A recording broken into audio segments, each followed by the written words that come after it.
अस्सलाम वालेकुम व्यूअर्स, मैं तान्या लादा मैडम रिएक्ट्स में। तो आज का हमारा टॉपिक है कि दुनिया में वो ख़तरनाक जगहें जहाँ पर एयरबस हवाई जहाज़ नहीं गुज़र सकते।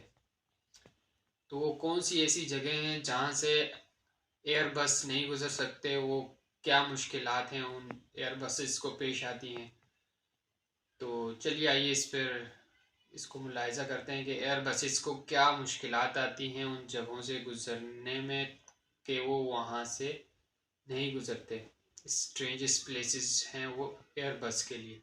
तो आइए नाज़रीन ग्रामी, सबसे पहले बात करते हैं टिबेटन प्लाटियो की। दुनिया में शायद ही कोई एरिया इतना बड़ा होगा जिसको पायलट्स अवॉइड करते हैं। टिबेटन प्लाटियो 25 लाख स्क्वायर किलोमीटर के रकबे पर फैला हुआ है, जिसको टोटल 9 ममालिक शेयर करते हैं। जियोग्राफिकली ये एरिया हवाई जहाजों के लिए इंतहाई अहम रूट है, जो चाइना को यूरोप और मिडल ईस्ट से बराह रास्त मिलाता है। लाइव प्लेन ट्रैकर में भी देखा जा सकता है कि हवाई जहाज इस पूरे एरिया को बाईपास कर रहे हैं। इसकी सबसे बड़ी वजह यहां पाए जाने वाले ऊंचे तरीन पहाड़ी सिलसिले हैं, जो चाइना से शुरू होकर नेपाल और भूटान से होते हुए अफगानिस्तान में जाकर खत्म होते हैं। यहां पहाड़ों की ऊंचाई तकरीबन 14,000 फीट है और कमर्शियल हवाई जहाज 35,000 फीट पर परवाज करते हैं।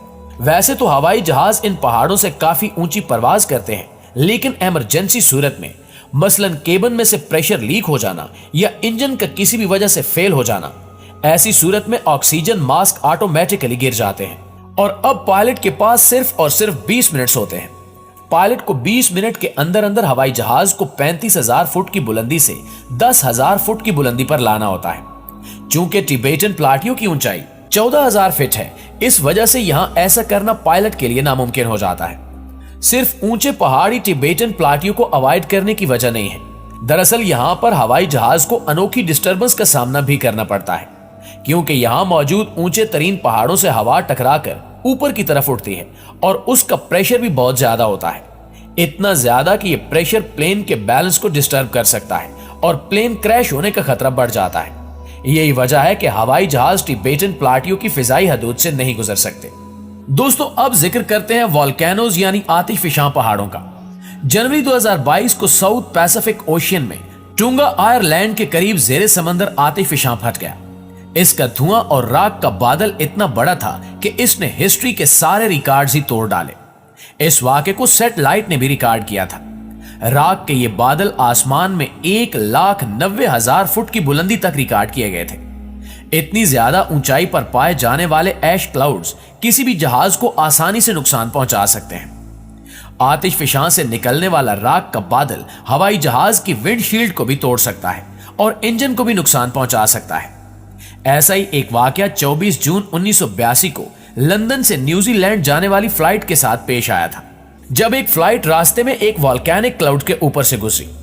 ये वो दौर था जब जहाज में सिगरेट पीने पर कोई पाबंदी आयद नहीं थी। जब जहाज में धुआं जमा होना शुरू हुआ तो पहले सब ने यह समझा कि शायद कोई सिगरेट पी रहा है, पर आगे जो हुआ उसने सबके रोंगटे खड़े कर दिए। क्रू और पायलट को धुएं में सल्फर की बदबू आने लगी। तभी वो समझ गए कि जरूर कोई गड़बड़ है। वॉल्केनिक ऐश इंजन में जाकर फंस गई, जिसने जहाज के इंजन्स को बंद कर दिया और फिर हवाई जहाज अपना तवाजुन खोने लगा। खुशकिस्मती ये थी कि 37,000 फुट की बुलंदी से जब हवाई जहाज 12,000 फुट की बुलंदी पर आया तो 4 में से 3 इंजन स्टार्ट हो गए और हवाई जहाज को बाहिफाजत लैंड करवा लिया गया। लेकिन उस वाक़े के बाद से पायलट्स ने वॉल्केनोज के ऊपर परवाज करना छोड़ दिया। इस मकसद के लिए एयर ट्रैफिक कंट्रोल ने दुनिया भर के एक्टिव वॉल्केनोज की फहरिस्त मुरतब कर रखी है कि ये किन किन इलाकों में वजूद रखते हैं, जिसके बाद इन इलाकों की फिजाई हदूद का इस्तेमाल एयरलाइंस पर बैन कर दिया गया। नाज़रीन ग्रामी, अब आपको क्रेटर्स के बारे में बताते हैं। क्रेटर्स दिखने में जितने खौफनाक लगते हैं, असल में इससे कहीं ज्यादा नुकसान पहुंचा सकते हैं, खास तौर पर अपने ऊपर से गुजरने वाले हवाई जहाज को। क्रेटर्स आतिशफिशां की मानंद जमीनी टुकड़े को कहते हैं, जो अपने अंदर वेलोसिटी और कशिश शकल की बड़ी मिकदार छुपाए रखते हैं और किसी भी ऑब्जेक्ट को अपने अंदर खींचने की सलाहियत रखते हैं। दुनिया भर में तकरीबन 170 स्ट्राइड इम्पैक्ट क्रेटर्स हैं, जबकि कई माइनिंग कंपनीज की तरफ से भी बनाए गए हैं। वैसे तो हाई स्पीड पर ये क्रेटर्स हवाई जहाज को कोई नुकसान नहीं पहुंचा सकते, लेकिन लो स्पीड पर इनके ऊपर से गुजरना किसी भी हवाई जहाज के लिए खतरे से खाली नहीं होता, क्योंकि क्रेटर्स हवाई जहाज या हेलीकॉप्टर को अपने अंदर खींच सकते हैं असल में क्रेटर जितना ज्यादा गहरा होगा उसका बॉटम उतना ही ज्यादा गर्म होगा। क्रेटर के बॉटम से गर्म हवा ऊपर की तरफ ट्रेवल करती है और बाहर की ठंडी हवा क्रेटर के अंदर जाती है। गर्म और ठंडी हवा के इस तबादले से क्रेटर के अंदर वॉर्टेक्स इफेक्ट पैदा होता है और इसमें खींचने की ताकत पैदा हो जाती है, जबकि क्रेटर के बाहर गैर मामूली टर्बुलेंस पैदा होती है। यही वजह है कि पायलट्स क्रेटर्स को देखते ही अपना रास्ता बदल लेते हैं। दोस्तों, अब जिक्र करते हैं नॉर्थ कोरिया का। नॉर्थ कोरिया वो मुल्क है जिसकी एयर स्पेस सबसे खतरनाक समझी जाती है, क्योंकि यहां नॉर्थ कोरियन मिलिट्री बगैर बताए कभी भी कहीं भी मिसाइल लॉन्च कर देती है। ना सिर्फ नॉर्थ कोरिया बल्कि चाइना से मुत्तसिल समंदर में भी अक्सर मिसाइल फायर होते रहते हैं। आमतौर पर ऐसी सूरत हाल में कई दिनों पहले अनाउंसमेंट की जाती है और फायर करने से पहले उन तमाम हवाई जहाजों से रेडियो राब्ता करके उनको आगाह किया जाता है जो कि एयर स्पेस में करीब करीब होते हैं। यही वजह है कि कमर्शियल फ्लाइट्स जिन्हें सिर्फ नॉर्थ कोरिया को क्रॉस करना होता है वो इसको बाईपास करते हुए गुजरती हैं ताकि कोई नुकसान ना हो। उर्दू खबर के मुअज़्ज़िज़ दोस्तों, अब चलते हैं सऊदी अरब। सऊदी अरब का मुकद्दस शहर मक्का दुनिया भर के मुसलमानों की बहुत अहम इबादत गाह है। ऐसा माना जाता है कि मस्जिद हरम दुनिया के सेंटर ऑफ ग्रेविटी के ऊपर बनी है। इसी वजह से ना ही इसके ऊपर से कोई हवाई जहाज परवाज कर सकता है और ना ही परिंदा। पर असल में ऐसी बातों में कोई हकीकत नहीं है। मस्जिद हराम के ऊपर से हवाई जहाज इस वजह से नहीं गुजरते क्योंकि सऊदी गवर्नमेंट ने इसको नो फ्लाई जोन डिक्लेयर कर रखा है। ऐसा करने की दो वजूहत हैं। नंबर एक, सिक्योरिटी। मक्का में हर वक्त लाखों मुसलमान मौजूद रहते हैं।